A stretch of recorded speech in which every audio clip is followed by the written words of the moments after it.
guys, and welcome to hp.com. So in today's video I'm going to be showing you guys how to perform a head to toe health assessment on your patient. This video is not going to be into details, but I will make sure to show you what to look for and what to do while performing a head to toe health assessment. So for us to make a systematic health assessment, we have to begin way from the patient's hair all the way to the patient's toe.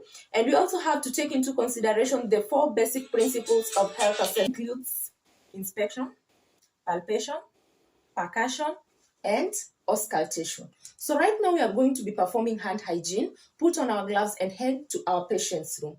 In the patient's room, you want to introduce yourself to the patient, explain to the patient why you are performing this health assessment, and also take note of the patient's wristband to ensure you have the correct patient.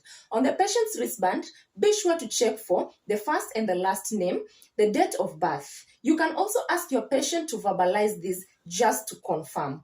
This could be something like this. My name is student nurse Hilary. I'll be your nurse for today. Can you proceed? Can you state your name, your first and last name for me, please? My name is Ivy Dexas. Your date of birth? 1972. Do you know where you are, Miss Dexas? Yes, I'm at Amsterdam Hospital. Thank you. What brings you here today? Just a flu, a bit of fever. I think my sugar levels are also down.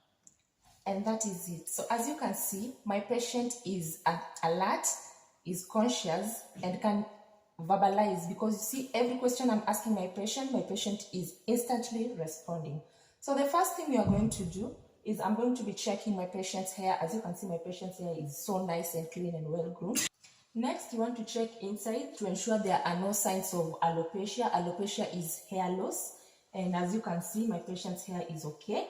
Next, I'm going to check at the face, the head of the patient, to ensure that it is the same size and the correct shape. There are no signs of swelling. Also, I'm going to check for the symmetry, that is, if my patient's face on the right and the left side are equal. One side is not collapsed, as we could see in patients who are having stroke. We are also going to check our patient's eyes to ensure that there's no signs of redness. Under here is nice and pinkish. It's not yellow. That will suggest that the patient is having jaundice. We are also going to check the symmetry of the septum to ensure that our patient is not having any tonsils or adenoitis. Yes. We are going also to check for the vagus nerve 7. The vagus nerve 7 is responsible for your facial expression. And so for me to check this, I'm going to ask my patient to smile. Can you smile for me? Yes. Can you close your eyes so tight?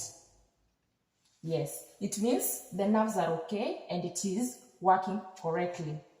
Next, we are going to be performing vital signs for our patient. We are going to take the oxygen saturation and the pulse. I'm going to be putting it on the index finger and leave it for about 30 seconds.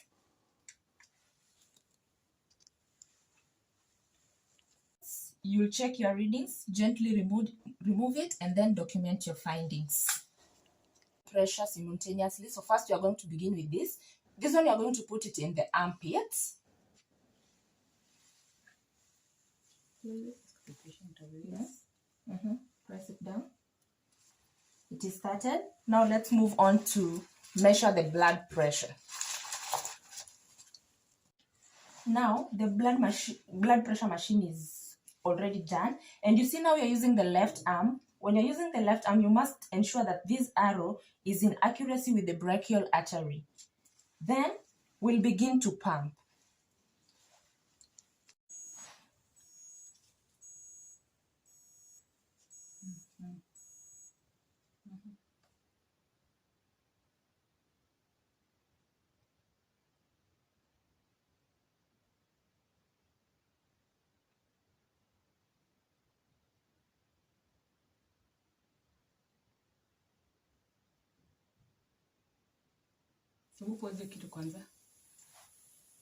So now we've checked the blood pressure. The blood pressure is 110/80, which is within the range. It's normal. We'll also check for the temperature before we document it. The temperature is 36.4, which is within the normal range. Then we document all our findings. Next, I want to palpate and check if my patient's temperature is high. Yes, my patient's temperature is high on skin touch, but you see the temperature on the thermometer indicates otherwise. On the chest, we want to check if our patient is having a barrel chest, as you will mostly see with patients who have COPD. COPD is chronic obstructive pulmonary disease. Our patient doesn't have that. We also want to check for symmetry and the lung movement. So for that, I'll ask my patient to turn around like this.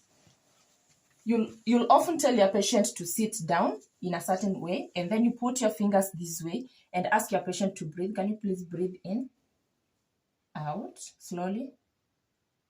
Yes, and you check for the lung movements if it is symmetrical. Next, we're also going to check for the heart sounds, and we can check for the heart sounds in 5 different positions. That is the aortic, we can check for the pulmonary, we can check for the EBS, we can check for the mitral, and then the tricuspid lastly. So if you want to know where the aortic, so now we are checking for the heart sounds, and for us to check for the heart sounds, we can check it in 5 different places. That is the aortic, we can check for the pulmonic, the EBS, the mitral, and lastly the tricuspid. For us to locate the aortic, you can follow this one, and then once you reach here, you go to the second intercostal muscle, and that will be here. And then you place your stethoscope right here, and listen to the heart sound. Next, you'll go to the pulmonic, and then the EBS, and then the tricuspid simultaneously. When listening to the bowel sounds, the procedure changes. We don't follow inspection, palpation, percussion, and then auscultation. We'll rather do inspection, auscultation, percussion, and then palpation. Why are we doing this? Because if you percuss before you auscultate, it will change the bowel sounds. So right now, we are going to inspect to ensure that there are no swelling or bulges. And then next, we are going to auscultate for the bowel sounds. As you can see, I'm auscultating to find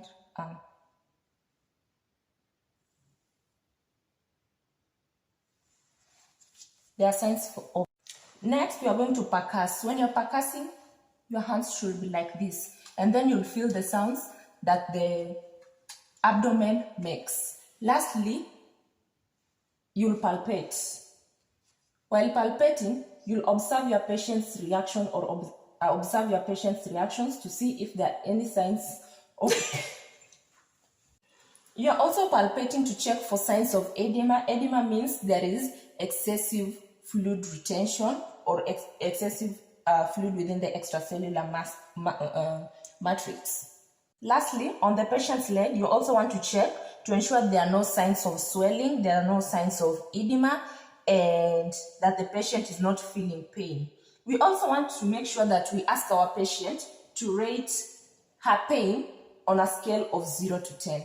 So, are you feeling pain anywhere? No. On a scale, okay. Our patient is not feeling pain anywhere, so there's no need of rating her pain. Thank you, and bye-bye. Till next time, kudos.